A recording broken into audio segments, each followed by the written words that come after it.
Hello mga kabayan! Ayan, gumawa tayo ng video tutorial sa paggawa ng OEC. Punta tayo sa Google tapos i-type natin ang DMW eReg. Ito na yung lalabas.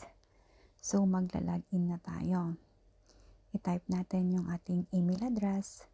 Tapos i-click yung next. Then ilagay yung password. Makikita natin dito yung ating dashboard. I-scroll up natin tapos click yung balik manggagawa. Ayan, click natin yung next. Ayan, nababasa nyo yung input flight date. Yan yung pabalik ng abroad, yung ilagay nyong date.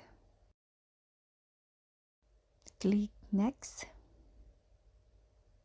Ayan, makikita na natin yung mga personal information natin. Yung name ng employer natin, passport number natin, nandyan. Tapos, click next ulit. Makikita natin dito yung ating employer's address, tapos yung kung saan bansa tayo.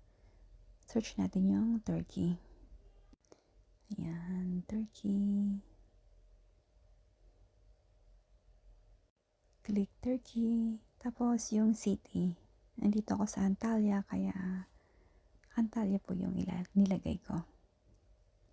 Then yung contract date.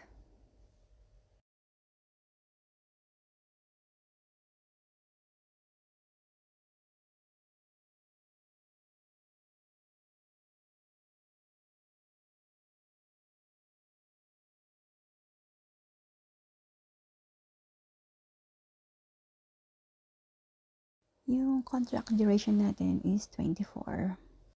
Then, i-update natin yung salary natin. Minimum salary is 1,000 USD. Currency, dollar, tapos monthly. Click natin yung next. Ito na siya. Makikita natin ulit yung ating mga personal information. Click natin yung view OEC. Yan, ito na yung OEC natin. In-screenshot ko siya tapos pinaprint ko siya ng 2 copy. Yung isang copy ng OEC kinukuha pagka check-in. Tapos nung pumunta ako sa OFW lunch para kumain, hinanap